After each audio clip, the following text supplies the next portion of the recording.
உம்முடைய வார்த்தை மாறுவதே இல்லை. நீ சொன்ன அவ்வளவு வார்த்தைகளும் ஆண்டவரே, நீ சொன்ன ஒவ்வொரு வாக்கு தத்தங்களும் ஆம் என்றும் ஆமேன் என்றும் எங்களுக்கு நீ செய்கிறபடினால ஸ்தோத்திரம். அவைகளை வழியிலே அழிக்கும்படி, சிதைக்கும்படி, அதை பெற்றுக்கொள்ள முடியாதபடிக்கு வழியிலே கொண்டு வருகிற மன சோர்வுகள், மன கலக்கங்கள், குழப்பங்கள் எல்லாவற்றுக்கும் எங்களுக்கு பதிலாய் நீரே இருப்பீராக. ஆண்டவருடைய கரத்தில் ஒப்பு கொடுக்கிறோம். நீர் மகிமைப்படும். இயேசுவின் நாமத்தில் ஜெபிக்கிறோம் நல்ல பிதாவே, ஆமென். அல்லேலூயா. கடந்த வாரத்தில், கடந்த நாட்களில் நாம் சிந்தித்த வார்த்தைகள் நாம் தெளிவாக அறிந்திருப்போம் என்று சொல்லி நான் கர்த்தருக்குள் விசுவாசிக்கின்றேன். அல்லேலூயா. ரட்சிப்பை குறித்து கடந்த வாரத்தில் துவங்கினோம். ரட்சிப்பு 3 விதத்திலே, அது பல்வேறுபட்ட நிலைகளிலே நம்முடைய வாழ்க்கையிலே அந்த ரட்சிப்பு இருக்கிறது என்பதை நாம் சொல்லி, அடைய முதல் காரியம் எப்படி என்று சொல்லி பார்த்தோம். ரட்சிப்பு என்று சொன்னால் பாவத்தின் தண்டனையிலிருந்து தப்புவிக்கப்படுகிறதற்காக நாம் பெற்றுக்கொள்ளுகின்ற முதல் படிநிலை ரட்சிப்பு என்று சொல்லி பார்க்கின்றோம். அல்லேலூயா. அந்த முதல் படியிலே ஒரு சிலர் நாம் நின்று கொண்டிருக்கிறோம். ஒரு சிலர் இன்னும் அந்த முதல் படியில் கூட வராமல் நாம் இருக்கலாம். அது இன்னொருவர் உங்களுக்கு சொல்ல முடியாது, இன்னொருவர் நமக்கு சொல்ல முடியவே முடியாது. அது உங்களுக்கும் தேவனுக்கும் உள்ள உறவை குறித்து, அந்த உறவில்தான் நீங்கள் ரட்சிக்கப்பட்டிருக்கிறீர்களா, பாவத்தின் தண்டனையிலிருந்து தப்புவிக்கப்பட்டிருக்கிறீர்களா என்று சொல்லுகிறதை நீங்கள் எங்களுக்கு சொல்லாமல் நாங்கள் உங்களுக்கு சொல்ல முடியாது. அல்லேலூயா. அது உங்களை சார்ந்த ஒன்றாயிருக்கிறது, ஒவ்வொரு தனி மனிதனை சார்ந்த ஒன்றாயிருக்கிறது. அதை குறித்து நாம் கடந்த வாரத்தில் தெளிவாய் சிந்தித்தோம். பாவ தண்டனை இந்த உலகத்துக்கு வைக்கப்பட்டிருக்கிறது. அந்த தண்டனையிலிருந்து மனுஷன் தப்பிக்கொள்ள ஒரே ஒரு வழி இயேசு கிறிஸ்து என்று சொல்லப்பட்டிருக்கிறது. அதை கிருபையினாலும் இரக்கத்தினாலும் இலவசமாய் பெற்றுக்கொள்ளும்படிக்கு தேவன் நமக்கு பெரிய பாக்கியத்தை கொடுத்திருக்கிறார். அல்லேலூயா.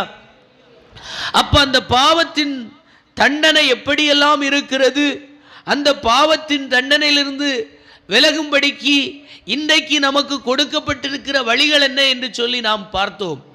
அவைகளிலே நீங்கள் ஸ்தோத்திரம் சரியாய் ஓடுகிறீர்களா என்று சொல்லுகிறதை அவ்வப்போது பரிசோதித்து பார்க்க வேண்டிய முக்கியமான விஷயம். நம்முடைய அடிப்படை, ரட்சிப்பின் அடிப்படை ஆன விஷயமானபடினாலே இந்த செய்தி வருஷத்துக்கு அப்பப்போ ரிப்பீட் சொல்லிக்கொண்டே இருக்கணும். அல்லேலூயா. அல்லேலூயா. கேட்ட செய்தி, இது தெரிஞ்ச செய்தி அப்படின்னெல்லாம் நம்ம ஒதுக்கி வைக்கவே முடியாது. அல்லேலூயா. ஸ்தோத்திரம். வேதாகமும் நம்ம படித்த புத்தகம், வேதாகமும் நமக்கு தெரிந்த வசனம் அப்படின்னு சொல்லி ஒதுக்கி வைக்க முடியாது. அது வேதம் தெளிவாய் சொல்லுகிறது, அது ஆவியையும் கணுக்களையும் உருவ குத்துகிறதாகவும் அதை ரெண்டையும் பிரித்து காட்டுகிறதுமாய் இருக்கிறது என்று சொல்லி வேதவசனம் சொல்லுகிறது. அல்லேலூயா. மனுஷன் அப்பத்தினால் மட்டுமல்ல, தேவனுடைய பிள்ளைகள் தேவனுடைய வாயிலிருந்து புறப்பட்டு வருகின்ற ஒவ்வொரு வார்த்தையினாலும் மனுஷன் பிழைப்பான் என்று சொல்லி எழுதப்பட்டிருக்கிறது. அப்படியானால் ரட்சிக்கப்பட்ட மனுஷனுக்கு இந்த வார்த்தை வழிகாட்டுகின்ற ஜீவனாயிருக்கிறது என்பதையும் வேதம் தெளிவுபடுத்துகிறது. அல்லேலூயா. அப்போ நம்ம ரிப்பீட் இதெல்லாம் சிந்திக்கணுமா, பார்க்கணுமா, கேட்கணுமா அப்படின்னு கேட்டா கண்டிப்பா கேட்கணும். அல்லேலூயா. அல்லேலூயா. எனவே இதை ஒதுக்கி வைக்க முடியவே முடியாது. அல்லேலூயா. ஸ்தோத்திரம். நம்முடைய ஓட்டத்தின் ஆதாரமாக இருப்பதும் அடித்தளமாக இருப்பதும் இந்த ரட்சிப்பு தான். இந்த ரட்சிப்புக்காகத்தான் நாம் உலகத்தில் போராடி கொண்டிருக்கிறோம். அல்லேலூயா. அந்த ரட்சிப்பின் 2வது நிலையை குறித்து இன்றைக்கு நாம் சிந்திக்க போகிறோம். அல்லேலூயா. முதல் நம்ம எதுக்காக ரட்சிக்கப்பட்டோம்? பாவத்தினால் நமக்கு தண்டனை வைக்கப்பட்டிருக்கிறது. அந்த தண்டனையிலிருந்து நீங்களும் நானும் தப்புவிக்கப்பட்டிருக்கிறதற்கு ஒரு அடையாளம் நம்ம மேல் இருக்கிறது. என்ன அடையாளம்? ரட்சிப்பு இருக்கிறது. அந்த ரட்சிப்பின் அடையாளம் நம்மை எங்கே கொண்டு போய் நிறுத்துகிறது அப்படின்னா, பாவ தண்டனையை நாம் பெற்றுக்கொள்ள வேண்டிய இடத்திலிருந்து நம்மை தப்புவித்து விடுகிறது. அல்லேலூயா. அந்த பாவ தண்டனையிலிருந்து நமக்கு விடுதலை கொடுக்கிறது. அதனால தான் நீங்களும் நானும் ரட்சிக்கப்பட்ட இடத்தில் இருக்கிறோம். அல்லேலூயா, அல்லேலூயா.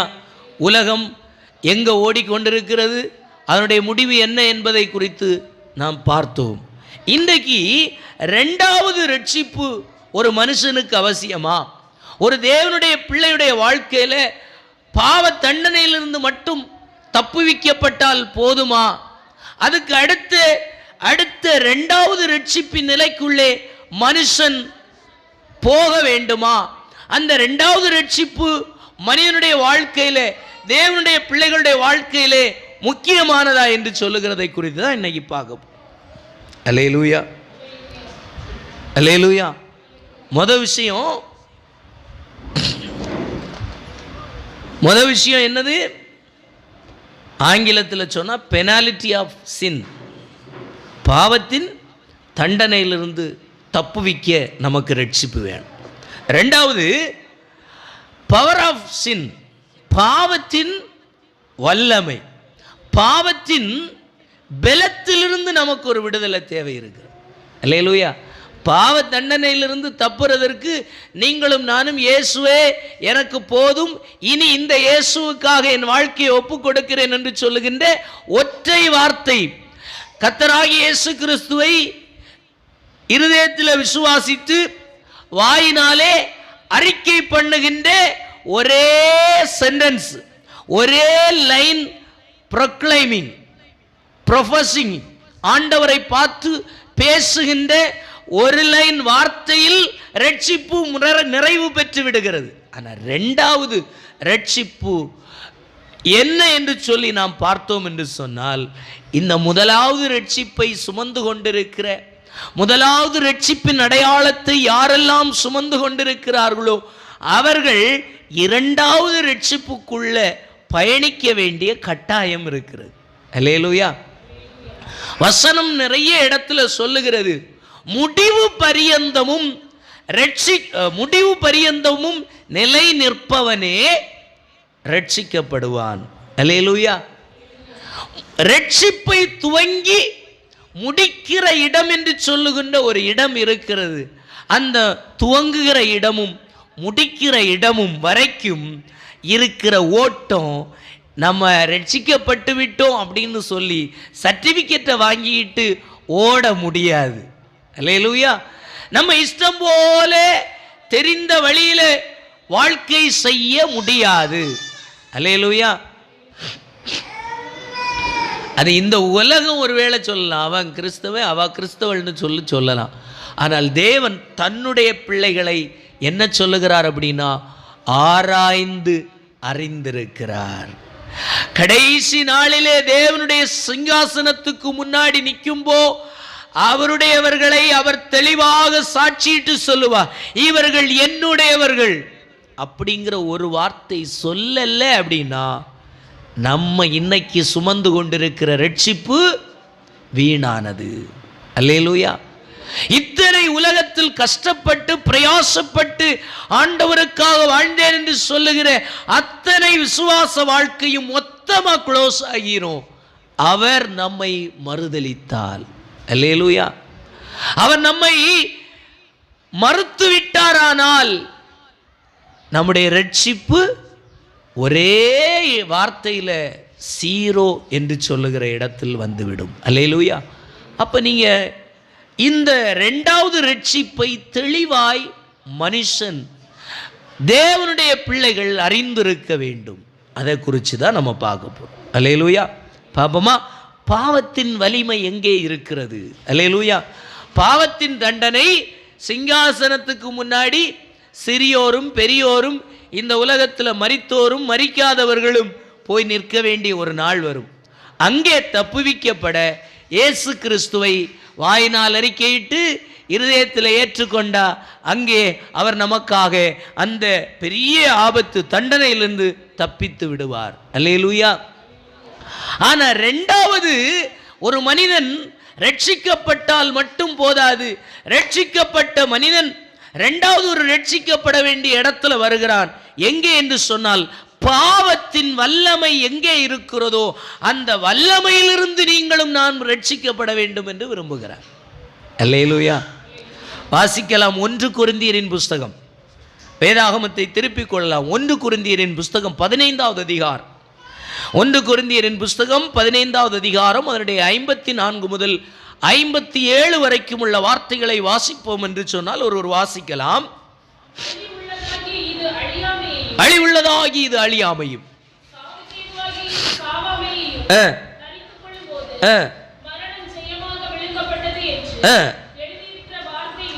நிறைவேறும். பாருங்க, மரணமே உன் கூர் எங்கே, பாதாளமே உன்னுடைய ஜெயம் எங்கே? மரணத்தின் கூர் பாவம், பாவத்தின் பலன் நியாயப்பிரமாணம்.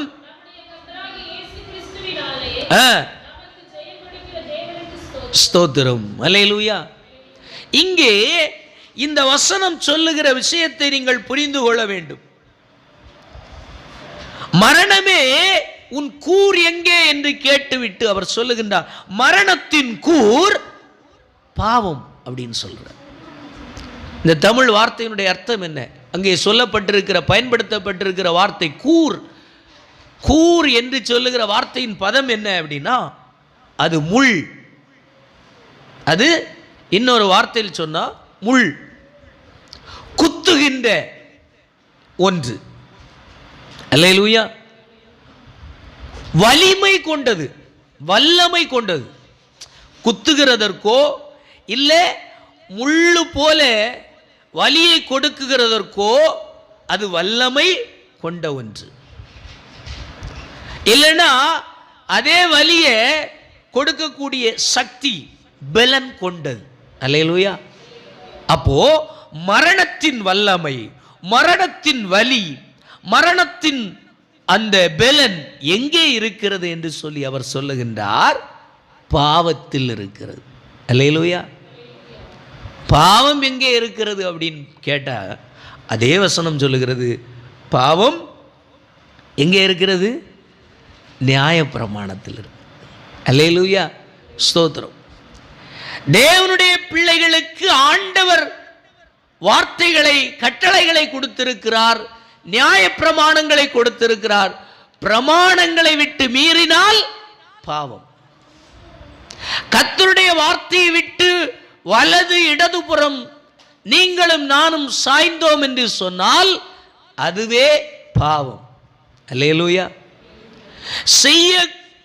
செய்ய சொன்ன காரியங்கள் அநேகம் இருக்கிறது, செய்யக்கூடாது என்று சொல்லப்பட்டதும் அநேகம் இருக்கிறது வேதத்தில்.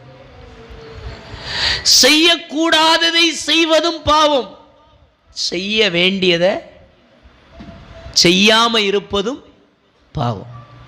அப்போ இவைகள் நியாயப்பிரமாணமாய் எழுதப்பட்டிருக்கிறபடியினாலே எந்த மனுஷனும் இந்த நியாயப்பிரமாண புத்தகத்தை விட்டு வழி விலகி பரிசுத்தவான் என்று சொல்லிவிட முடியாது.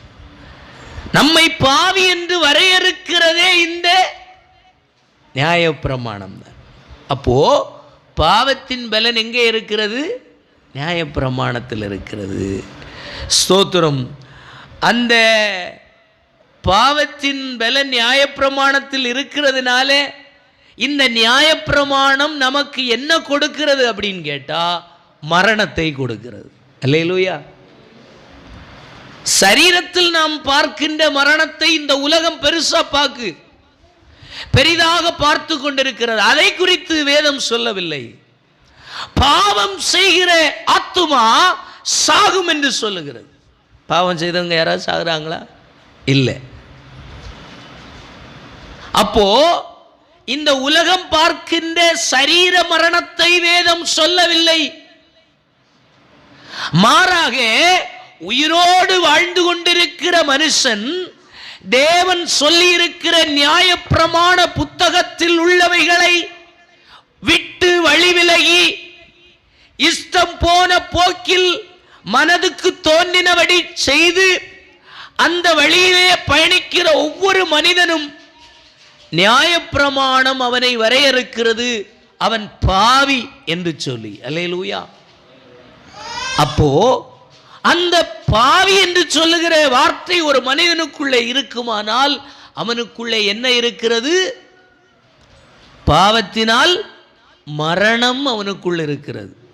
அப்படி சொன்னா ஷார்ட்டா சொன்னா, தேவன் இல்லாத நிலையில் இருக்கிற அத்தனை மனிதர்களும் மரித்தவர்களே. அல்லேலூயா. அதான் இயேசு கிறிஸ்து சொன்னார், மரித்தோர் தங்கள் மரித்தோரை அடக்கம் பண்ணட்டும், நீ என்னை பின்பற்றி வா என்று சொன்னார். அல்லேலூயா.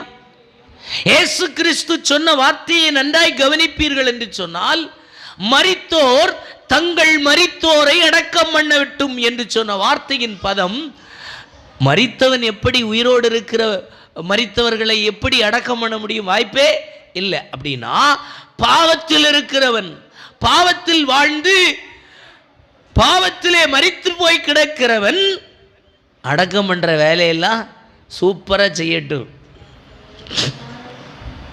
ரட்சிக்கப்பட்டிருக்கிற ஆண்டவருக்குள்ளே ஜீவன் பெற்றிருக்கிற நீயோ என்னுடைய சித்தத்தை செய்ய, என்னுடைய விருப்பத்தை நிறைவேற்ற, தேவனுக்கென்று ஓடும்படிக்கு என்னை பின்பற்றி வா என்று சொல்லி ஆண்டவர் அழைத்தார்.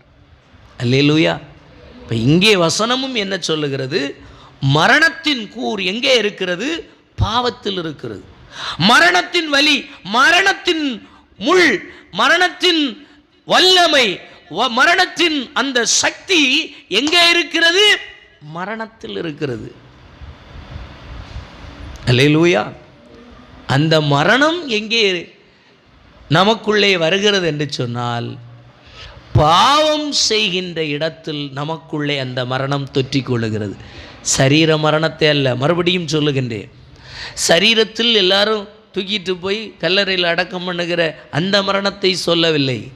உயிரோடத்தான் இருக்கிறோம், ஆனால் தேவனற்றவர்களாக தேவனுக்கு பிரியமற்ற காரியங்களை செய்யும் பொழுது நாம் ஆல்ரெடி எந்த நிலைக்கு தள்ளப்படுகின்றோம்? உயிரோடு இருந்தும் மரித்த நிலைக்கு தள்ளப்படுகிறோம். ஏன் அந்த வார்த்தை சொல்லப்பட்டிருக்கு அப்படின்னா, ஆதாம்கிட்ட ஆண்டவர் சொன்னார், இதை செய்கிற நாளிலே நீ சாகவே சாவாய். ஆனா ஏதேன் தோட்டத்திலே அந்த கனியை புசித்த நாளிலே அவன் சொல்லுகின்றான், என் கண்கள் திறக்கப்பட்டது, இதுவரைக்கு வஸ்திரத்தோடு இல்லாதிருந்தும் வஸ்திரம் இல்லை என்று கவலைப்பட்டதில்லை, ஆனா இப்ப எனக்கு எல்லாம் தெரியுது, தேவன் எப்படி இருந்தாரோ, நன்மை தீமை நல்லது கெட்டது எப்படி அவர் பார்த்தாரோ அதையெல்லாம் பார்க்கக்கூடிய தன்மை எனக்குள்ளே வந்திருக்கிறது என்பதை அவன் கண்டுகொண்டான். அது வரைக்கும் அவனுக்கு அது அல்லேலூயா, நல்லது கெட்டது எல்லாமே அவனுக்கு கடவுள் தான். அல்லேலூயா. நன்மை தீமை எல்லாம் கடவுள் தான், தேவன் தான். அப்படி இருந்த மனுஷனுக்கு தேவனை விட்டு பிரிகின்ற ஒரு அனுபவம் வந்ததைத்தான் வசனம் சொல்லுகிறது. பாவத்தினால் என்ன வரும்? மரணம் வரும் என்று சொல்லுகிற வார்த்தை. அல்லேலூயா. தேவனை விட்டு பிரிகின்ற, தேவனோடு கூட தொடர்பு கொள்ள முடியாத ஒரு அனுபவத்தை தான் இந்த வசனம் சொல்லுகின்றது. அந்த மரணம் யாருக்கெல்லாம் வரும் அப்படின்னு சொன்னா, பாவம் செய்கிற அத்தனை மனுஷனுக்கு வரும். அல்லேலூயா. பாவம் என்று சொன்னால் என்ன? தேவன் செய்ய வேண்டும் என்று விரும்புகிறதை செய்யாம இருந்தாலும் பாவம்தான். தேவன் செய்யக்கூடாதுன்னு சொல்லி சொன்னதை செய்கிறதும் பாவம்தான். அல்லேலூயா. அப்போ ஒவ்வொரு நாளும் ஒவ்வொரு நிமிடங்களிலும் நம்முடைய வாழ்க்கையில அவர் செய்யக்கூடாதுன்னு சொன்னதை எத்தனை செய்கிறோம், அவர் செய்யணும்னு சொன்ன எத்தனை செய்யாம இருக்கிறோம் அப்படின்னு கால்குலேஷன் பண்ணி பார்த்தா நீங்கள் பரிசுத்தவான்களா இல்ல ஸ்தோத்திரம் உயிரோட இருக்கிறோமா இல்லையாங்கிறதே உங்களுக்கு தெரியும். அல்லேலூயா. நான் உங்களுக்கு சொல்ல முடியாது, நீங்க எனக்கு சொல்ல முடியாது. அப்படி பார்த்தா நம்ம மனுஷனா சண்டை தான் போட முடியும். அல்லேலூயா. நீ சரியா, நீ யோக்கியமா, அவன் சரியா, இவன் யோக்கியமா, அதல்ல. அல்லேலூயா. ஒவ்வொரு மனிதனும் தேவன் கொடுத்த பிரமாணத்துக்கு முன்பு ஒரு நாள் கணக்கொப்புவிக்க வேண்டும். யாரும் எனக்கு தெரியாதுன்னு சொல்ல முடியவே முடியாது. அல்லேலூயா, அல்லேலூயா. அப்போ பாவத்தின் கூர் பாவம், பாவத்தின் பலன் நியாயப்பிரமாணம், நியாயப்பிரமாணத்தினால் நமக்கு வருவது மரணம். அல்லேலூயா. திருப்பியும் சொல்கிறேன், சரீர மரணத்தை சொல்லலை. பாவத்தினால நமக்குள்ள என்ன வரும்? தேவனோடு கூட தொடர்பு கொள்ளுகிற வெளிச்சம் அணைந்து போகும். ஆண்டவரேன்னு சொல்லுகிற கூப்பிடுகிற கூப்பிடுதல் நமக்குள்ளே அணைந்து போகும். தேவனை சிந்திக்கிற சிந்தை அணைந்து போகும். தேவன் ஆக்டிவேட் பண்ணின தேவனை சார்ந்திருக்கிற விசுவாசம் அணைந்து போகும். கிரியைகள் இல்லாத விசுவாசமாய் மங்கி போகும். கிரியை இல்லாத விசுவாசம் செத்து போனதாய் இருந்து நம்முடைய வாழ்க்கையை தாறுமாறாக்கிவிடும். பரிசுத்த வாழ்க்கையை விட்டு சீர்குலைத்து விடும். எல்லாரும் ஓடுகிற ஓட்டத்தில் தானா கொண்டு போய் விட்டுரும். ஆனால் நம்ம என்ன சொல்லுவோம்? நான் போன வருஷமே ரட்சிக்கப்பட்டுட்டேன், 10 வருஷத்துக்கு முன்னாடியே ரட்சிக்கப்பட்டுட்டேன். இல்லை, அதனுடைய 2வது ரட்சிப்பு நம்ம வாழ்க்கையில் தாறுமாறாக கிடக்கு. அல்லேலூயா. பார்க்க போகிறோம். அப்போது பாவத்தின் பலன் எங்கே இருக்கிறது அப்படின்னா 56வது வசனத்தை ஒரு விசை கூட வாசிக்கலாம். அதே பகுதியில் 56வது வசனம் வாசிக்கலாம். மரணத்தின் கூர் பாவம். பாருங்க, பாவத்துக்கு பலன் எங்கே இருக்கு? நியாயப்பிரமாணம். நீங்க பார்த்தீங்கன்னா வசனத்தில் இப்படி, நியாயப்பிரமாணம் இல்லைன்னா பாவம், நியாயப்பிரமாணம் இல்லைன்னா பாவமே இல்லை. நீங்கள் எப்படி வாழணுன்னாலும் வாழலாம், எப்படி ஆனாலும் நடக்கலாம் அப்படின்னு இருக்கும். ஆனால் நியாயப்பிரமாணம் தான் நீங்கள் செய்வதை பாவம் என்றும் பரிசுத்தம் என்றும் வரையறுக்குகிறது. அல்லேலூயா.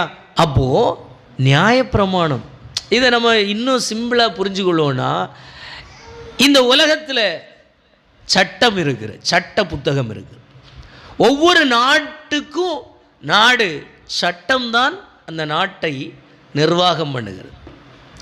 சட்டம் நீங்கள் நல்லவர்களா கெட்டவர்களா, குற்றவாளியா நிரபராதியான்னு சட்டம்தான் தீர்மானிக்கும்.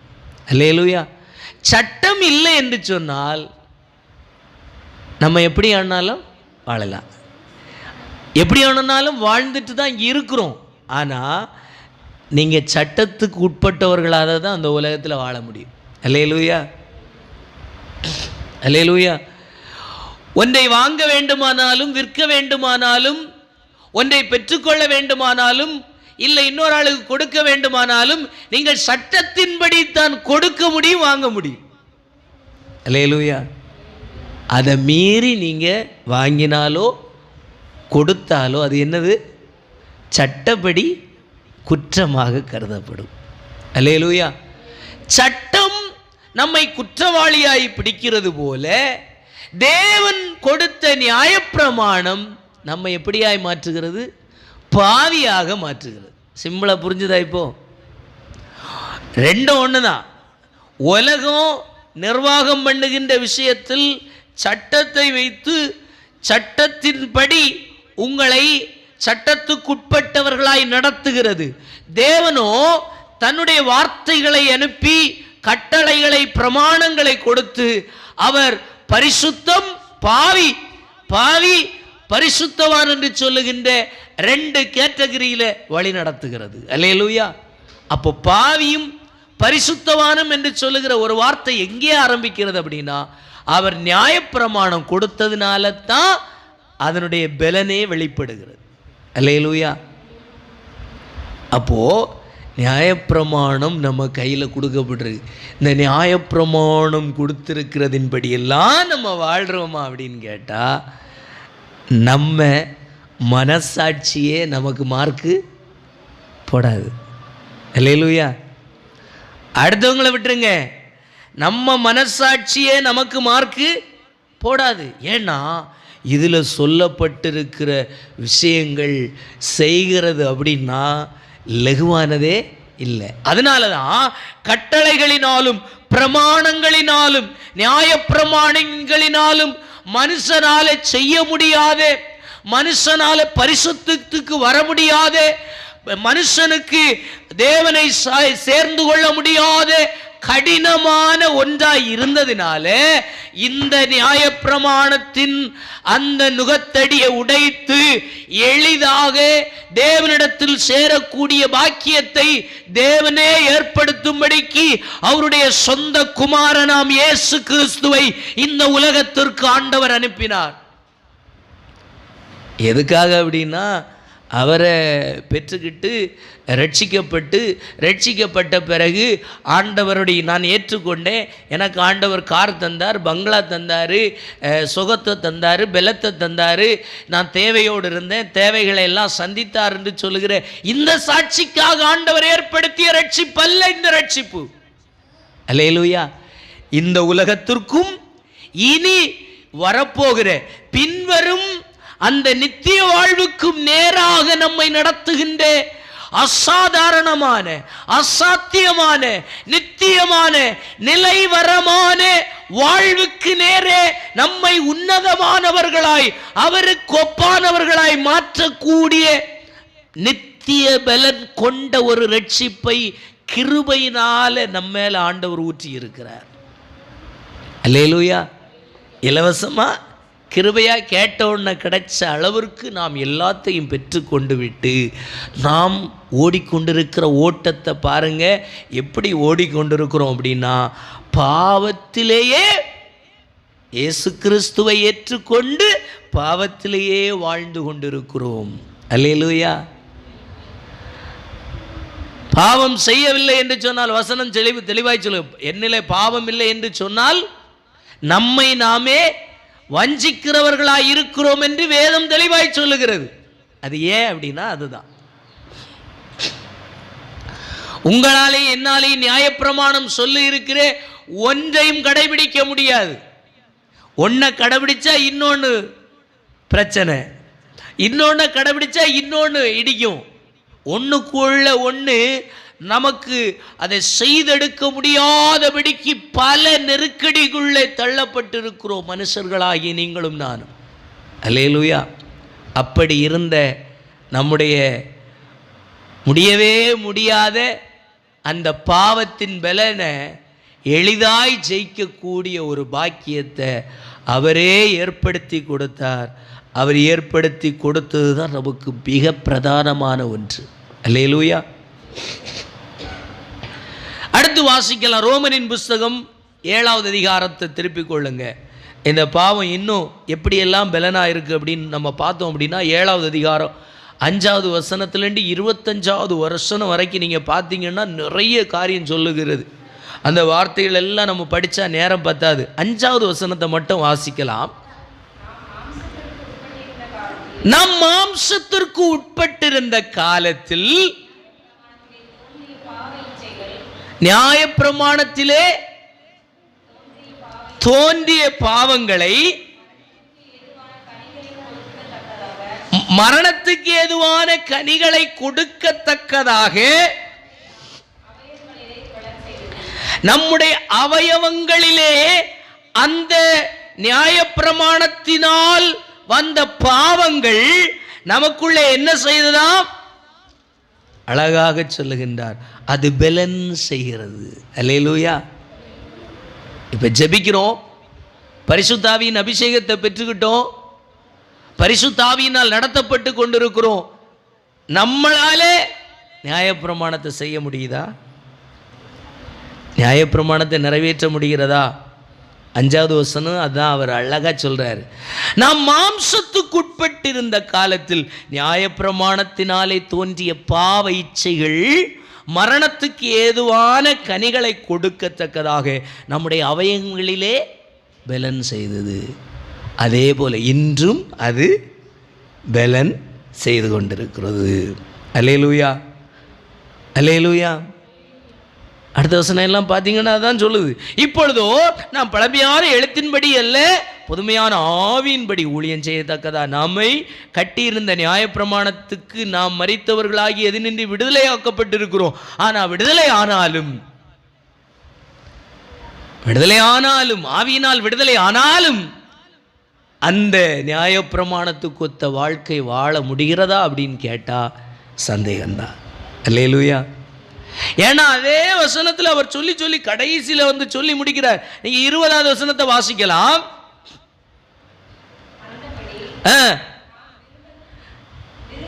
நாம் விரும்பாததை நான் செய்தால் நான் அல்ல, எனக்குள்ளே வாசமாயிருக்கிற பாவமே அப்படி செய்கிறது. நான் நன்மை செய்ய விரும்புகிற என்னிடத்தில் தீமையும் உள்ள இருக்கு. அல்லேலூயா.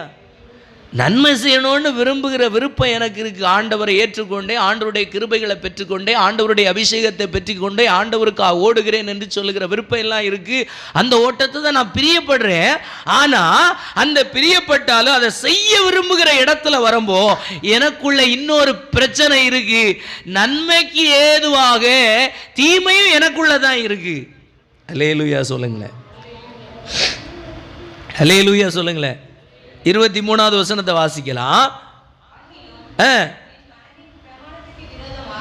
என் மனதின் பிரமாணத்துக்கு விரோதமா போராடுகிற வேறொரு பிரமாணத்தை என் அவயவங்களிலே இருக்க காண்கின்றேன்.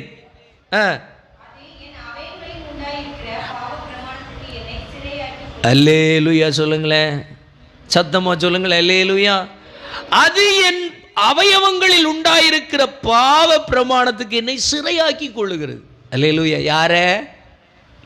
ரட்சிக்கப்பட்ட, அபிஷேகம் பண்ணப்பட்ட, பரிசுத்த ஆவியினால் நிரப்பப்பட்ட, கர்த்தருக்கென்று ஊழியம் செய்த, கிட்டத்தட்ட புதிய ஏற்பாட்டு புத்தகத்தில் சுமார் 14 நிருபங்களை சபைக்கு எழுதிய பரிசுத்த மனிதன் பவுல் சொல்லுகின்றார். என்ன சொல்லுகின்றார்? நல்லது செய்யணும்னு விரும்புகிறேன், தேவனுக்கு பிரியமா ஓடணும்னு ஓடுகின்ற பிரமாணம் எனக்குள்ளே கிரியை செய்து கொண்டிருக்கு. ஆனா அப்படி கிரியை செய்து கொண்டிருக்கிற இடத்துல அதே என் சரீரத்துக்குள்ள இன்னொரு பிரமாணம் எனக்குள்ளே கிரியை செய்கிறது. அது பாவ பிரமாணம். அந்த பாவ பிரமாணம் என்ன செய்கிறது? அப்பப்ப என்னை சிறையாக்கி கொள்ளுகிறது. அல்லேலூயா. இந்த பாவ பிரமாணம் அப்பப்ப என்னை சிறைப்படுத்துகிறது என்று சொல்லி யார் சொல்றா? ஊழியம் செய்கின்ற பரிசுத்த மனிதன் சொல்லுகின்றார். அல்லேலூயா. இன்றைக்கு ஊழியங்கள் எல்லாம் பல விதத்தில் பெருகி வருகிறது. இன்றைக்கு பல நேரத்தில் தவறான உபதேசங்கள் எப்படி சொல்றாங்க? இதெல்லாம் பாவமே இல்லை. ஏன்னா உலகம் அப்படி தான் போயிட்டு. ஒரு காலத்தில் இதெல்லாம் தவறு அப்படின்னு சொன்னது இப்போ வந்து தவறே இல்லைன்னு சொல்லுகிற அளவுக்கு மனசாட்சி மழுங்குகின்ற காலத்தில் வந்துட்டோம். அதனால தான் நீங்கள் எந்த காரியத்தையும் தவற சொன்னால் உலகமே நம்மளை வேடிக்கையாக பார்க்குது. இன்னும் கொஞ்ச நாள் போனால் ஸ்தோத்திரம், இந்த காலையெல்லாம் எங்கே போய் முடிய போகுதோ தெரியல. அல்லேலூயா. இந்த காலத்துக்கே நமக்கு இப்படி இருக்குன்னா இன்னும் கொஞ்சம் காலம் போனால் நல்லவனா வாழவே முடியாத அளவுக்கு கண்டிப்பாக போயிடும் இந்த உலகம். அல்லேலூயா. இப்போ அவர் சொல்லுகின்றார், ரட்சிக்கப்பட்டிருக்கிற, அபிஷேகம் பண்ணப்பட்டிருக்கிற, ஊழியம் செய்கிற பரிசுத்த மனிதனாகிய பவுல் சொல்லுகின்றார், எனக்குள்ள நல்லது செய்யணும்னு விரும்புகிறேன், ஆண்டவருக்கென்று பரிசுத்தமாக வாழணும்னு தான் விரும்புகிறேன். ஆனால் எனக்குள்ள அப்படி செய்யணும்னு விரும்புகிற அதே பிரமாணத்துக்குள்ள, ஏன் சரீரத்துக்குள்ள வேறொரு பிரமாணத்தை பார்க்குற அந்த பிரமாணம் என்னை எங்கே கொண்டு வைக்குது அப்படின்னா பாவ பிரமாணத்துக்குள்ள என்னை சிறையாக்கி கொள்ளுகிறது. அல்லேலூயா. சத்தமாக சொல்லுங்களேன். அல்லேலூயா. பரிசுத்த பிரமாணத்துக்கு விரும்புகிறேன், பரிசுத்த பிரமாணத்துக்கு ஓடுகிறேன். ஆனா என்னை சிறையாக்கி கொள்ளுகிறதோ பரிசுத்த பிரமாணம் அல்ல, மாறாக எனக்குள்ளே பலன் செய்து கிரியை செய்து கொண்டிருக்கிற பாவ பிரமாணம் என்னை சிறைப்படுத்துகிறது. அல்லேலூயா. சொல்லுகின்றார். 24வது வசனத்தை வாசிக்கும் அவர் ஒரே வார்த்தையில் சொல்றாரு. என்னவா? சரியா படிங்க. என்ன ஒரே வார்த்தை? 24 தான், ஒரே வார்த்தையில் படிங்க. இப்படிதான் படிப்பீங்களோ? நிர்பந்தமான மனுஷன். நிர்பந்தம் அப்படின்னா என்னால முடியல, நிர்பந்திக்கப்பட்ட ஒரு நிலையில் இருக்கேன். அதுதான் எனக்கு, நான் விரும்பாட்டாலும் அதுதான் என் வாழ்க்கையில் சாதாரணமாக நடக்கு. நான் விரும்பலை, இப்படி போகணுன்னு நான் விரும்பலை, ஆனால் நான் அப்படி தான் போகிறேன். எனக்கே தெரியுது, அவன் சொல்லுங்கண்ணா, எனக்கே விருப்பம் இல்லை, ஆனாலும் அப்படி தான் நான் போகிறேன். அப்போது நிர்பந்தமான மனுஷன் அவர் சொல்லுகின்றார், நான் இந்த மரண சரீரத்தினின்று யார் என்னை விடுவிக்கும்? அல்லேலூயா.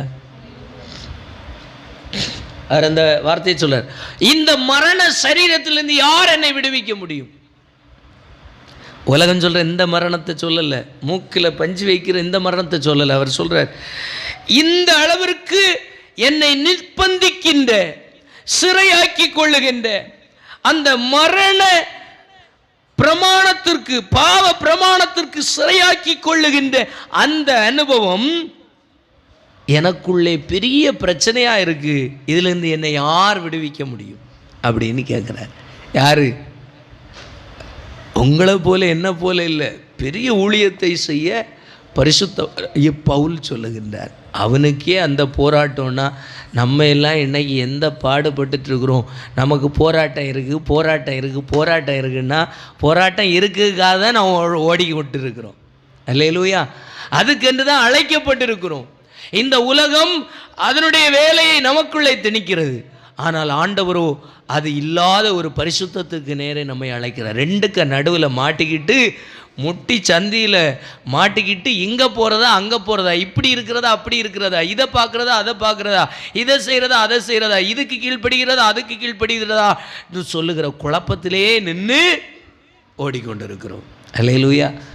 ஆவிக்குரிய மனுஷன், ஆவிக்குரிய வாழ்க்கை வாழ்கிறது ரொம்ப கடினமான ஒன்று. அல்லேலூயா. ஒரு மதத்தை பிடிச்சிட்டு பின்பற்றிட்டு போயிடலாம், கிறிஸ்தவ மதத்தை பிடிச்சிட்டு போயிடலாம். ஆனால் தேவனோடு கூட நீங்களும் நானும் பயணிக்கிற வாழ்க்கை என்பது ரொம்ப கடினமான ஒன்று. அல்லேலூயா. அதுக்கு எந்த சர்டிஃபிகேட்டும் தேவை கிடையாது. அல்லேலூயா. உங்களுடைய மனசாட்சிக்கு உகந்தபடி, உங்களுடைய மனசான்று கேட்டார் போல அந்த பரிசுத்தமான வாழ்க்கையில கடவுளை பிடித்து கொண்டு வாழுகின்ற அந்த உன்னதமான வாழ்க்கை வாழுகிறது இந்த உலகத்தில் மிகவும் கடினம். அல்லேலூயா. அல்லேலூயா. எல்லாமே இந்த உலகம் சொல்ற எந்த மதத்தையும் நீங்கள் பின்பற்றி ஒரு மதத்தின் மனிதனாய் நடக்கலாம். அது ரொம்ப ஈஸி. சர்டிஃபிகேட் எடுத்து எத்தனை பேருக்கு ஆனாலும் காட்டலாம். ஆனால் தேவன் விரும்புகிறபடி நீங்களும் நானும் வாழுகிறோம் என்று சொல்லுகிறத சர்டிஃபிகேட் பண்ணணும்னா நம்ம மனசாட்சி நமக்கு சொல்லணும், உண்மையிலே நீ பரிசுத்தவான், பரிசுத்த வாட்டி, ஆண்டவரோடு கூட இருக்கிற, ஆண்டவருக்கு பிரியமாக நடக்கிறேன்னு அது சர்டிஃபிகேட் தரணும். எப்போ நம்முடைய மனசாட்சி சான்று தரும்? அல்லேலூயா. நம்ம கைகளை கண்ட்ரோல் பண்ண முடியல, நம்ம வாயை கண்ட்ரோல் பண்ண முடியல, நம்ம கண்ணை கண்ட்ரோல் பண்ண முடியல, நம்ம மனசை கண்ட்ரோல் பண்ண முடியல, நம்ம விரும்புகிற ஸ்தோத்திரம் இந்த நாக்கு விரும்புகிற டேஸ்ட்டை கூட கண்ட்ரோல் பண்ண முடியல. அப்படி இருக்கிற நம்ம எப்படி பாவ கிரியைகளை நம்மை விட்டு அகற்றும்படிக்கு செயல்பட முடியும்? அல்லேலூயா. பாவம்னு சொல்றது சும்மா கிடையாது. தேவன் பிரமாணம் கொடுத்து வச்சிருக்கிறார், இதெல்லாம் பாவம் என்று சொல்லி. அதெல்லாம் செய்யாமல் வாழுகிறது இந்த உலகத்தில் ஆண்டவர் இல்லாமல் முடியவே முடியாது. நம்ம மனசாட்சியை நமக்கு விரோதியாக வந்து நிற்கும். அடுத்தவங்க எல்லாம் சொல்லாண்டாம், நீ பாவின்னு அடுத்தவங்க யாரும் சொல்லாண்டா, நம்ம மனசாட்சியே சொல்லும். நீ இன்னைக்கு இந்த தப்பை செய்த இல்லையான்னு நம்ம மனசாட்சியே சொல்லும். அல்லேலூயா. அப்போ இவ்வளவு பெரிய நெருக்கடி நமக்குள்ளேயே ஒரு சத்துருவை கொண்டு நடக்கும்போ எப்படி தேவனுக்குள்ளே நான் தேவனுடைய பிள்ளைன்னு மனசாட்சிக்கு உகந்தார் போல ஓட முடியும்? அப்படின்னா ரொம்ப கடினமான ஒன்று. அல்லேலூயா. அதை அனுபவிச்ச பவுல் சொல்லுகின்றார். ஏன் நீர் சொல்லுகிறீர் ஈஸியாக தான் இருக்குன்னு ஓடனே, ஆனால் எனக்கு இங்கேயும் ஒன்று இருக்குது, இங்கேயும் ஒன்று இருக்குது, இப்படியும் ஒன்று இருக்குது, அப்படியும் ஒன்று இருக்குது, ரெண்டு கடையில் நான் போராடுகிறேன். அப்பப்போ நான் சிறைபிடிக்கப்படுகிறது என்னவோ, எதனால தான் சிறையாக்கப்படுகிறேன்? பாவ பிரமாணத்தினால தான் நான் சிறையாக்கப்படுறேன். ஆவியின் பிரமாணம் என்னை சிறைப்படுத்தவில்லை. அப்படின்னா ஆவியின் பக்கம் எனக்கு ரொம்ப வீக்காக இருக்குது, மாம்சமோ பலமாக இருக்கு. அல்லேலூயா. அல்லேலூயா. நம்ம நிலைமையும் அப்படி தான் இருக்கு. அல்லேலூயா. ஆண்டவருக்காக ஓட நீங்கள் இன்றைக்கு சொல்லும்போது நிறைய பேருக்கு அது கஷ்டமாக இருக்கு. ஏன்னா முடியாது. தேவனிடத்திலிருந்து ஒருவனுக்கு கொடுக்கப்பட்டால் ஒழிய தேவனுடைய பிள்ளை என்று சொல்லுகின்ற வாழ்க்கை வாழ முடியாது. ஏன்னா தேவனோடு கூட வாழ்கிற வாழ்க்கையில் எல்லா மனுஷனை போல இருக்கிற பிரச்சனை இருக்காது. டபுள் மடங்கு இருக்கும், 100% இருக்கும். அல்லேலூயா, அல்லேலூயா. ஏதோ மதத்தில் சர்டிஃபிகேட் வாங்கிட்டு ஒரு கிறிஸ்தவன் சொல்லி வாழ்கிறது ரொம்ப ஈஸி, யாருக்கும் பிரச்சனை இல்லை, பிசாசுக்கும் பிரச்சனை இல்லை. ஆனால் ஆண்டவரை பிடிச்சி ஆண்டவர்டேண்டு வருகின்ற சர்டிஃபிகேட்டில் நீங்கள் ஆண்டவருடைய பிள்ளைன்னு சொல்லுகிற அந்த அதிகாரத்தோடு அடி எடுத்து வைக்கணும்னா ஒவ்வொரு அடியிலையும் 100 பிரச்சனையை நீங்கள் சந்திப்பீங்க. அல்லேலூயா. 100 பேர் விரோதிப்பா, 100 பேர் சத்துருவாய் மாறுவாங்க. அல்லேலூயா. ஆனால் அந்த வாழ்க்கையில் நீங்களும் நானும் இருக்கணும்னு சொல்லி தான் நான் போதிக்கிறேன். அல்லேலூயா. அது நான் தர முடியாது, நான் சொல்ல முடியும், வழிகாட்ட முடியும். ஆனால் அது எங்கிருந்தா வரணும்? எபிரேயரின் புஸ்தகம் 11வது அதிகாரம் 12வது அதிகாரம் 1வது வசனம்.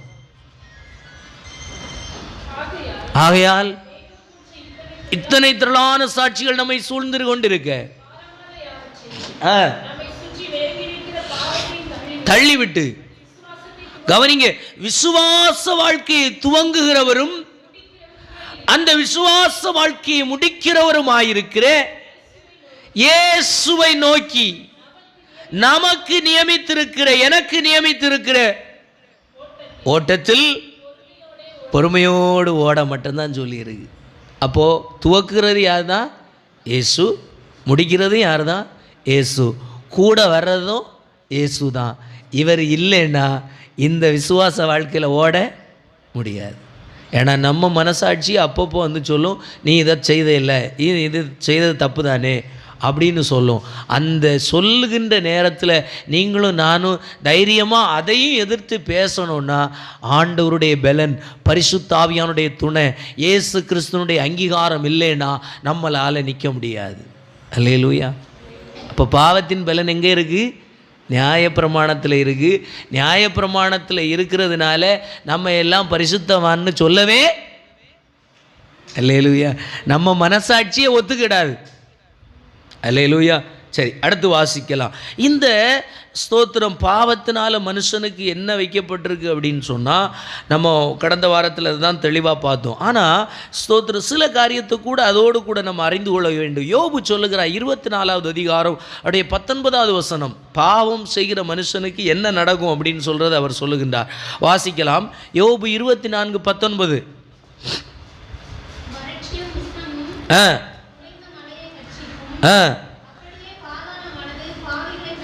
பாதாளமானது பாவிகளை பட்சிக்கும். அப்போ பாவிகளை பட்சிக்கின்ற இடம்னு ஒன்று இருக்கிறது, அது பாதாளம். அப்போ பாவம் செய்கிறவன் பாவி, பாவம் செய்கிறவனுடைய முடிவு எங்கே? பாதாளத்துக்கு என்று வைக்கப்பட்டிருக்கு. அப்போ இதை யார் சொல்கிறா அப்படின்னா யோபு சொல்லுகிறார். சங்கீதம் 31:17 வாசிக்கும்போது, சங்கீதம் 31வது சங்கீதம் அதனுடைய 17வது வசனம் இப்படியாய் சொல்லுகிறது. வாசிக்கலாம். கர்த்தாவே உம்மை நோக்கி கூப்பிட்டேன், செய்யும். அவன் சொல்லுகின்றான், துன்மார்க்கர் வெட்கப்பட்டு பாதாளத்தில் மௌனமாயிருக்கட்டும். அப்போ துன்மார்க்கருடைய இடம் பாதாளத்தில் முடிவு. அங்கேருந்து பேச முடியாது. பாதாளத்துக்கு போயாச்சுன்னா பேச முடியாது. அங்கேருந்து ஒரு சாய்ஸ் நமக்கு இல்லை. அப்போது பாதாளத்தில் துன்மார்க்கர் இருக்கட்டும், அங்கே மௌனமாக இருக்கட்டும் என்று சொல்லி சங்கீதக்காரன் சொல்லுகிறார். நீங்கள் வாசித்தீர்கள் என்று சொன்னால் ரோமரின் புஸ்தகம் 6வது அதிகாரம் 9வது வசனத்தை வாசிச்சிங்கன்னா அங்கே சொல்லுகிறது. ரோமர் 6வது அதிகாரம் 9வது வசனம் வாசிக்கலாம். மரித்தோரிலிருந்து எழுந்த கிறிஸ்து இனி மரிப்பதில்லை என்று அறிந்திருக்கிறோம். மரணம் இனி அவரை ஆண்டு கொள்ள முடியாது. அல்லேலூயா. பாவம் ஒரு மனுஷனை பாதாளத்துக்கு கொண்டு போகிறது. பாதாளம் என்று சொன்னால் தேவனை விட்டு பிரிக்கப்படுகின்ற ஒரு இடம், ஒரு பெரிய பிரிவை கொண்டு வருகிறது. மனுஷனுக்கும் கடவுளுக்கும் இன்றைக்கு இருக்கிற பிரிவை, உறவை வெகு தூரத்திற்கு நித்தியமான ஒரு பிரிவுக்கு கொண்டு போகிற இடம் தான் பாதாளம். அதனுடைய உச்சபட்சமான இடம்தான் நித்திய நரகம் என்று சொல்லப்பட்டிருக்கிறது. பாதாளத்துக்கு பின்னாடி மனுஷனுக்கு கடைசி நியாய சிங்காசனம் வரும்போ அவன் பாதாளமும் மரணமும் எல்லாம் எங்க போகும்? டைரக்டா நித்திய காலமாக எரிகின்ற அக்கினி கடலும் கந்தகம் எரிகின்ற நரகத்திற்கு தள்ளப்பட போகிறது. எல்லா நல்லோர் மேலும் தீயோர் மேலும் நியாயம் விசாரிக்கப்பட்டு அவன் அவனுடைய நன்மைக்கும் தீமைக்கும் தக்க பலனை கர்த்தரிடத்திலிருந்து பெறும் பொழுது அந்த அக்கினி கடலுக்கு தான் போகிறான். அங்கே அழுகை, பற்கடிப்பு, புலம்பல், வேதனை, அவியாத அக்கினி, அப்படின்னா அணைந்து போகாத அக்கினி அங்கே இருக்கிறது என்று வேதம் சொல்லுகிறது. அல்லேலூயா. அதுதான் முடிவு. அந்த முடிவுக்கு முன்னாடி மனுஷனுக்கு கொடுக்கப்பட்டிருக்கிற இந்த வாழ்க்கையில ஒரு மரணத்திலிருந்து விடுதலையை பெறுகிறதற்கு எந்த மனுஷனையாயிலும் இந்த உலகத்தில் பார்த்தீங்கன்னா எந்த மனுஷனும் இல்லை. அதுதான் இந்த வசனம் சொல்லுகின்றது. மரணத்திலிருந்து உயிரோடு எழும்பின ஒரே ஒரு தேவன், ஒரே ஒரு சத்துவம் கொண்ட தெய்வம் இயேசு கிறிஸ்து மட்டுமே. அவர் மட்டுமே பாதாளத்திலிருந்து ஏறி வந்தார். அவர் ஏறி வந்த முதற் பலனாயிருக்கிறார். அவர் கையில தான் பாதாளத்தின் திறவுகோல்கள் வைக்கப்பட்டிருக்கிறது. இன்னும் ஒரு டைம் அவர் வரும்போ அந்த மரணத்திலிருந்து யாரெல்லாம் வெளியே வரணும், வரக்கூடாது என்று சொல்லுகின்ற அந்த அதிகாரமுடையவராய் அவர் இருக்கிறபடியினால தான் நீங்களும் நானும் அவரை ஏற்றுக்கொண்டு அவர் மூலமாக கிருபையை பெற்றுக்கொள்ள, ரட்சிப்பை பெற்றுக்கொள்ள, விடுதலையை பெற்றுக்கொள்ள அவரிடத்தில் சார்ந்து கொண்டிருக்கிறோம். அல்லேலூயா. நியாய பிரமாணத்தினால நம்ம என்ன செய்ய முடியாது? தப்ப முடியவே முடியாது. அப்போ அந்த நியாய பிரமாணத்துக்கு ஒரு முற்றுப்புள்ளியை கொண்டு வர்றதுக்கு தான் ஆண்டவர் என்ன செய்தாரு? தன்னுடைய ஒரே பேரான குமாரனை நமக்காக அனுப்பினார். அவரை குறித்து இந்த வசனம் தெளிவாய் சொல்லுகிறது. இனி மரணம் அவரை ஆண்டு கொள்ளுவது, ஏன்னா ஒருக்கா மரணத்திலிருந்தே ஜெயித்து வந்து விட்டார். அந்த மரணமானது அவரை பற்றி கொள்ள முடியவில்லை, மரணமானது அவரை பிடிச்சு வைக்க முடியவில்லை. இதுவரைக்கும் இயேசு கிறிஸ்துக்கு பின்னாடி இன்று வரைக்கும் எல்லோரும் மரித்து போகிறார்கள், யாரும் மறுபடி வரவில்லை. வந்த ஒரே ஒரு தெய்வம் இயேசு கிறிஸ்து மட்டுமே. அவர் வந்த பிற்பாடு அவர் மூலமாய் நீங்களும் நானும் அவரை போல அந்த பாதாள மரணத்திலிருந்து எழும்பி வரும்படிக்கு அவர் நம்மை அழைத்து அவருடைய அந்த உன்னதமான அதிகாரத்தை உடையவராக நம்மை அழைத்து கொண்டிருக்கிறார். அந்த வழியிலே வருகிற மனுஷன் பாக்கியவான். இலவசமா கிருபையினால, அவன் பலத்தில் அல்ல, ஆண்டவருடைய பலத்தில் இலவசமா அவரோடு கூட சேர்ந்து கொள்ளுகிற எல்லா மனுஷனுக்கும் கிருபையா கிடைக்க போகிறது. அல்லேலூயா, அல்லேலூயா, ஸ்தோத்திரம். அப்போ பாவத்தின் பலன் நியாயப்பிரமாணம். நியாயப்பிரமாணத்தை எப்படி ஒரு மனுஷன் ஜெயிக்க முடியும் அப்படிங்கிறத சொல்லி நான் நிறைவு செய்ய போகிறேன். பாவத்தின் பலம் என்னன்னு நீங்கள் புரிஞ்சாச்சு, நியாயப்பிரமாணம். அப்போ நம்ம பரிசுத்தமாக இருக்க முடியுமா, பரிசுத்தமாக வாழ முடியுமானா வாய்ப்பே இல்லை. ஏன்னா இவ்வளோ பெரிய ஊழியம் செய்த பவுலே என்ன சொல்கிறான்? என்னால் இருக்க முடியலை, நான் விரும்புகிறேன், நல்லா இருக்கணும், ஆண்டவருக்கு பிரியமாக ஓடணும்னு விரும்புகிறேன். ஆனால் அந்த விருப்பத்துக்கு செயலை செய்ய விரும்புகிறேன். ஆனால் அந்த செயல் செய்கிறதுக்கு முன்னாடியே எனக்குள்ள இன்னொரு பிரச்சனை இருக்குது. இன்னொருத்தன் வந்து என்னை ஆண்டு கொண்டு மறுபடியும் இந்த பாவத்தில் சிக்க வச்சிடறான். அல்லேலூயா. பாவமானது என்னை சிறைப்படுத்தி கொள்ளுகிறது அப்படின்னு சொல்கிறான். அல்லேலூயா. அப்போ இப்படி இருக்கிற இடத்துல எப்படி நாம் ஓட முடியும்?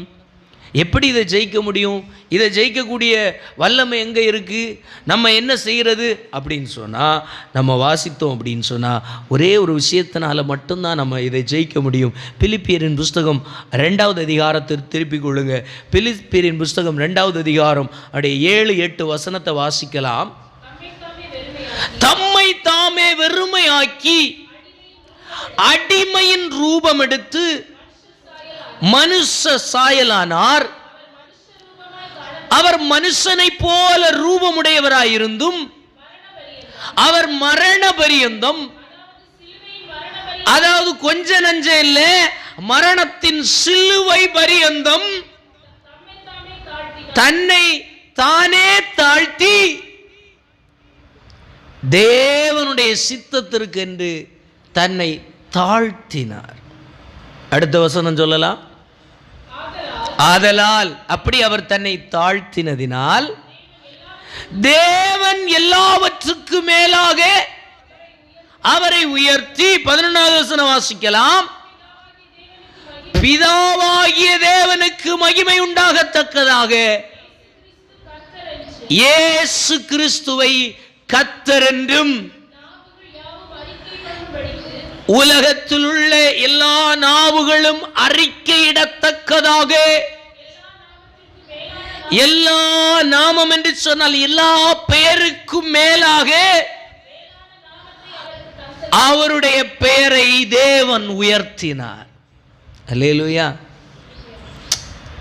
இப்ப ரொம்ப சிம்பிளா கேட்கிறேனே, இந்த வசனம் என்ன சொல்லுகிறது?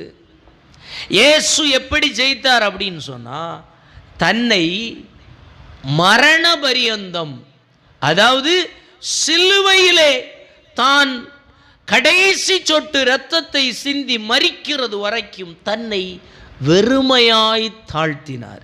யாரு?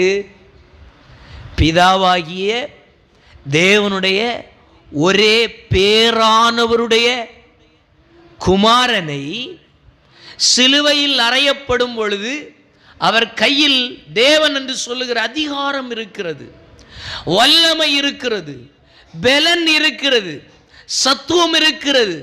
சிலுவையிலிருந்து இறங்கி வா என்று சொல்லி கூப்பிடுகிற அற்பமான மனிதனுடைய சத்தங்கள் அவரை நோக்கி வருகிறது.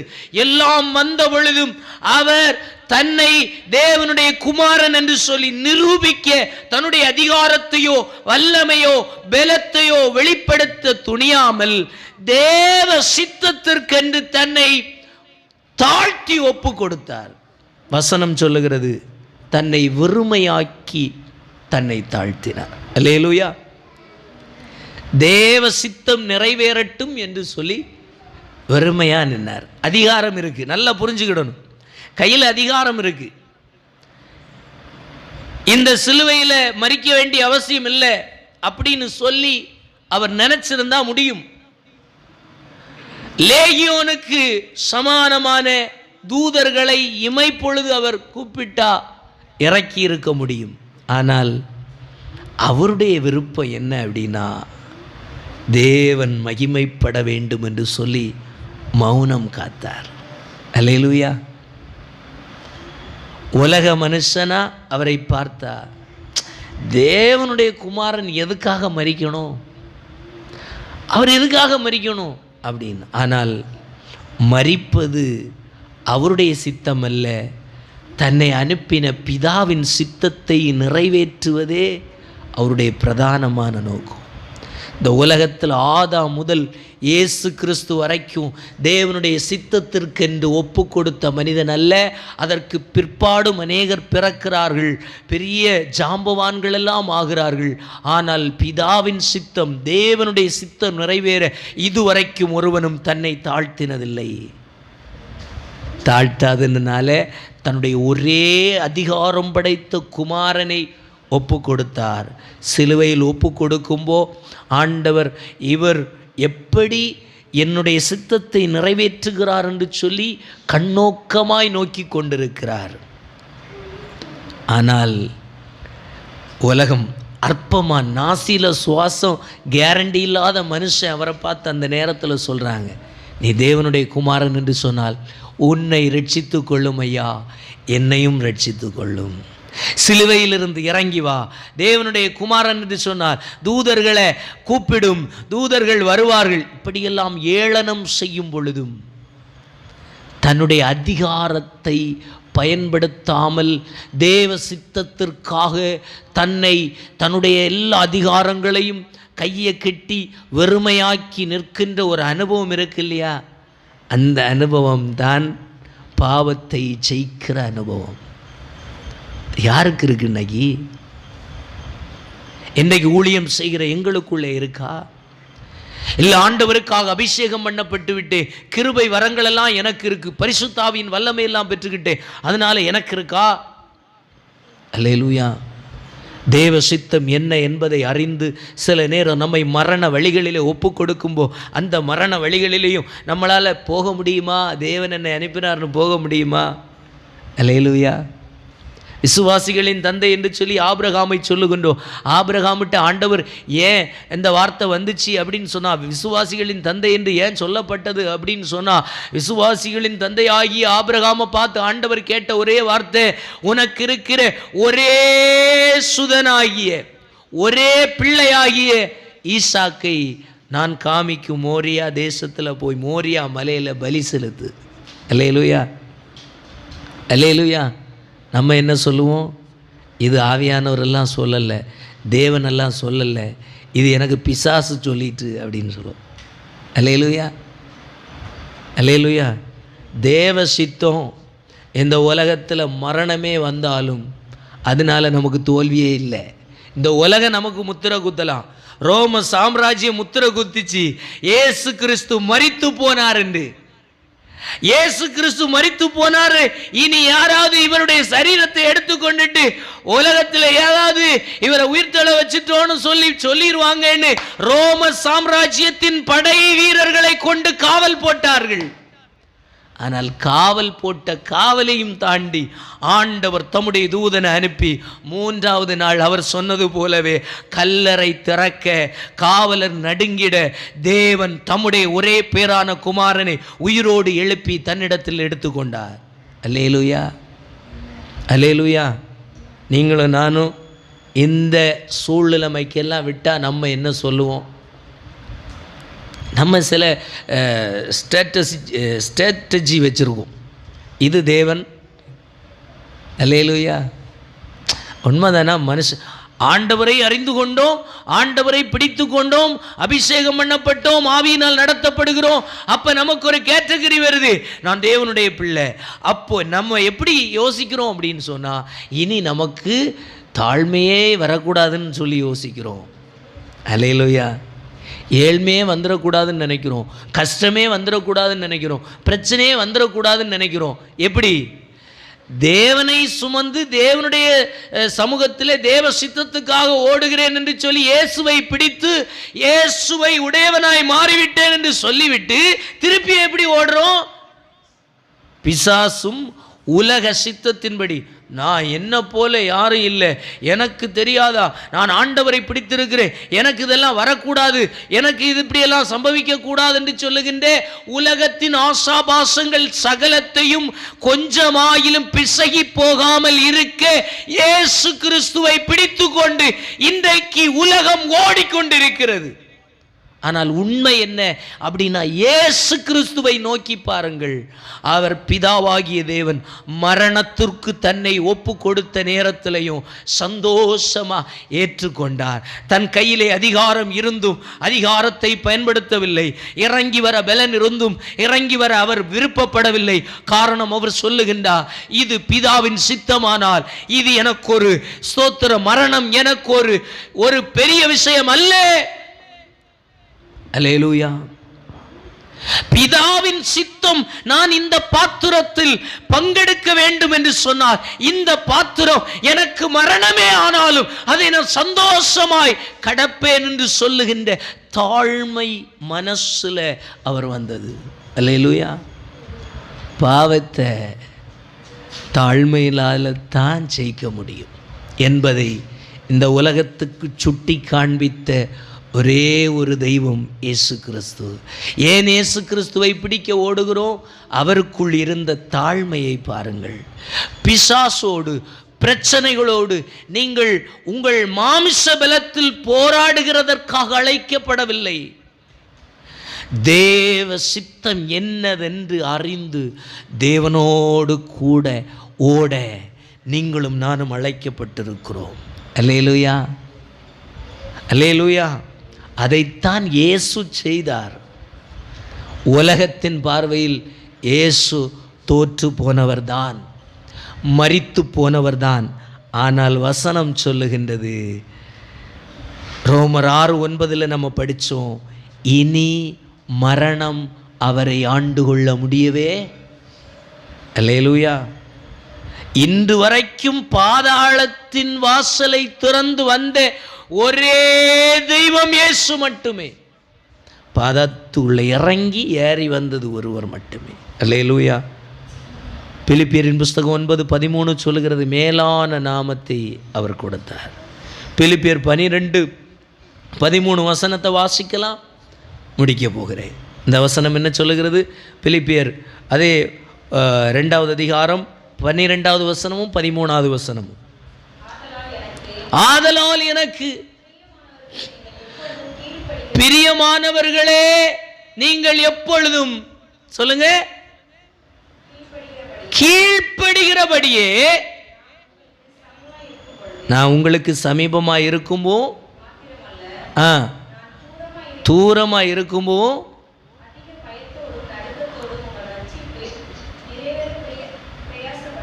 அவர் என்ன சொல்லுகிறார்? நான் பார்த்தாலும் சரி, பார்க்காட்டியும் சரி, கூட இருந்தாலும் சரி, இல்லாட்டியும் சரி, உங்களுடைய அதிகமான பிரயாசம், நீங்கள் பெற்றிருக்கிற ரட்சிப்பு பூரணப்படும்படிக்கு பிரயாசப்படுங்கள். அல்லேலூயா. அப்போ உங்க ரட்சிப்பு உங்க கையில் தான் இருக்கு. எந்த பாஸ்டர்கிட்டையும் இல்லை, எந்த சபையிட்டையும் இல்லை. சபையில் இருக்கிற சர்டிஃபிகேட்டை எல்லாம் நீங்கள் அங்கே கொண்டு போக முடியாது.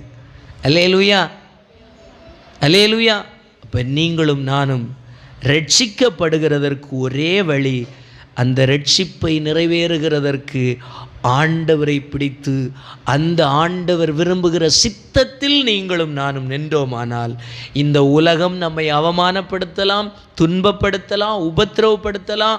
ஒருவேளை தோற்று போனால் நான் ஜெயித்தேன் என்று சொல்லி மார்தட்டி சொல்லலாம். ஆனால் நீங்கள் ஒன்றை புரிந்து கொள்ளுங்கள், இந்த உலகத்தில் மார்தட்டி எல்லாத்தையும் நான் அனுபவிச்சேன்னு சொல்லுகிறதற்காக நீங்களும் நானும் ஆண்டவரால் அழைக்கப்படவில்லை. இது இன்னைக்கு இல்லை, நாளைக்கு நீங்களும் நானும் போட்டுட்டு போய் தான் ஆகணும். எதையும் பிடிச்சு வைக்க முடியாது. நீங்கள் காசு கொடுத்து வாங்கின ஒரு பென்சில் முதல் நீங்கள் கட்டி வச்சிருக்கிற பங்களா வரைக்கும் எதையும் பிடிச்சு ஆள முடியாது, போய் ஆகவே வேண்டும். ஆனபடியினால் சொல்லுகிறேன், அவைகளில் அல்ல, கிறிஸ்துவோடுள்ள ரட்சிப்பை பிடித்து அந்த ரட்சிப்பினால் உண்டான நித்திய நித்திய அழிவில்லாத மகிமையை பிடித்து கொள்வீர்கள் என்று சொன்னால், நீங்கள் பாவத்தின் வலிமையிலிருந்து விடுவிக்கப்பட்டவர்களாய் மாற்றப்படுவீர்கள். அல்லேலூயா. இப்போ பாவத்தின் பலன் எங்கே இருக்குது? நியாயப்பிரமாணம். நியாயப்பிரமாணத்தின் முடிவு எங்கே இருக்குது? மரணத்தில் கொண்டு போய் விடுகிறது. மரணத்திலிருந்து ஒரு ஜெயமுள்ள வாழ்க்கை வாழணும்னா எங்கே நம்ம பயணிக்கணும்? தேவ சித்தத்திற்குள்ள தாழ்மைப்பட்டு. இயேசு கிறிஸ்து தான் அதுக்கு ரோல் மாடல். அவர் தன்னை தாழ்த்தினார், மரண பரியந்தம் தன்னை தாழ்த்தினார். அதை தேவன் அவருக்கு நீதியாக எண்ணி உலகம் முழுவதும் அந்த நாமத்துக்கு முன்பு, அந்த பேருக்கு முன்னாடி முழங்கால் படியிடும்படிக்கு பாக்கியத்தை கொடுத்து அவருடைய நாமத்தை தேவன் உயர்த்தினார். அல்லேலூயா. இன்று வரைக்கும் அதை அழிக்கும்படிக்கு, இயேசு கிறிஸ்துவின் நாமத்தை அழிக்கும்படிக்கு பல ராஜ்யங்கள் போராடின. இன்றைக்கு வரைக்கும் சொல்லுகிறேன், அதை எந்த மனுஷனும் அழிக்கவே முடியல. அல்லேலூயா, அல்லேலூயா. எந்த அதிகாரங்களும் அதை கண்ட்ரோல் பண்ண முடியாதபடிக்கு அவர் இரத்தம் சிந்தி சம்பாதித்திருக்கிறார். அல்லேலூயா. அதே வழியில் உங்களை என்னை ஆண்டவர் விரும்புகின்றார். இன்றைக்கு நீங்கள் ரட்சிக்கப்பட்டீர்களானால், ரெண்டாவது நீங்கள் ரட்சிக்கப்பட வேண்டிய இடம் எங்கே அப்படின்னா, பாவத்தின் வலிமையில் ரட்சிக்கப்பட நீங்கள் போராட வேண்டிய இடத்துல இருக்கிறீங்க. அப்படின்னா ஸ்தோத்திரம், இயேசுவை போல வலது கன்னத்தில் அடித்தா இடது கன்னத்தையும் காட்டுறதுக்கு ஆயத்தமாக இருக்கிறீங்களான்னு பைபிள் கேட்குது. நீங்கள் என்ன செய்ய போகிறீங்க? அல்லேலூயா. தேவ சித்தத்தில் வாழ்கிறது ரொம்ப கஷ்டம். இந்த உலகம் எல்லாம் அவமானமாக சொல்லும். பாரு, ஆண்டவர் ஆண்டவர்னு போன எல்லாத்தையும் இழந்து போய் நிற்கிறான் அப்படின்னு சொல்லும். அற்பமாக பேசும், அவமானமாய் பேசும், கோள் சொல்லும், தீங்காய் பேசும், இல்லாதது பொல்லாததெல்லாம் புனைத்து பிணைத்து எப்படியெல்லாம் சொல்ல முடியுமோ எல்லாமே சொல்லும்.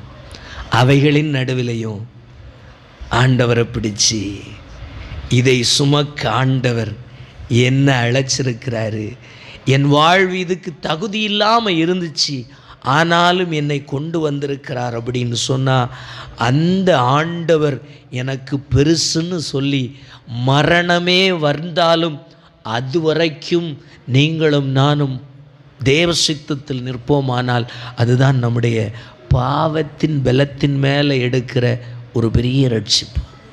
அல்லேலூயா, அல்லேலூயா. ஆனால் நம்ம எப்படி ஓடுறோன்னா நேர உள்டா.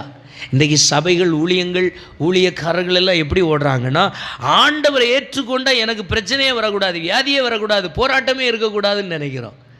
இல்லை, எல்லாம் இருக்கும்னு தான் சொல்கிறார். அதான் அவர் சொன்னார், இந்த உலகத்தில் உபத்திரவம் உண்டு, ஆனாலும் திடன் கொள்ளுங்கள், நான் ஜெயித்தேன். எப்படின்னா அவர் போராடி ஜெயிக்கல, அவர் ஒன்றே ஒன்று தான் பார்த்தார், தேவனுடைய சித்தம் என்ன, இதில் எனக்கு தேவனுடைய சித்தம் என்ன.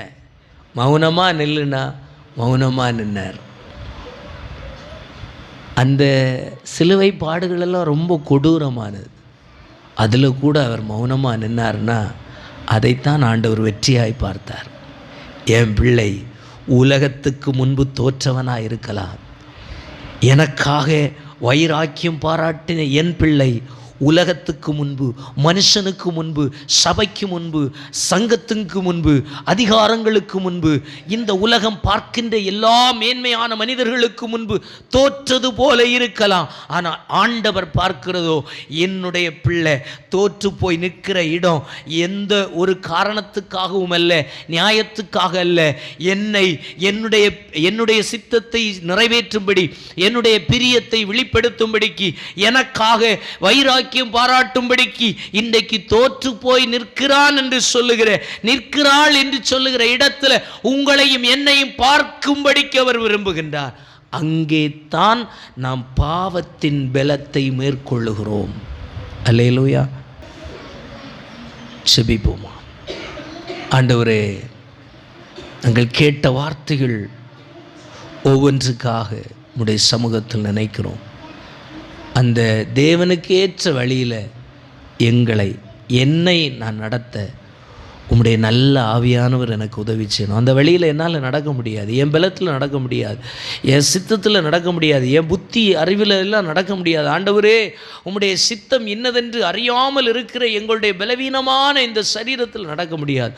ஆனாலும் ஒன்று, உம்முடைய சித்தத்தை நிறைவேற்றணும்னு விரும்புகிறோம். ஆண்டவரே, உதவி செய்யுங்க. ஆண்டவரே, எத்தனை பேர் ஆண்டவரை பார்த்து கேட்க முடியும், ஆண்டவரே என் பலவீனத்தில் உம்முடைய ஆவியானுடைய உதவியை நாடி கேட்குறேன், அந்த சித்தத்தில் என்ன நடத்துங்கப்பா.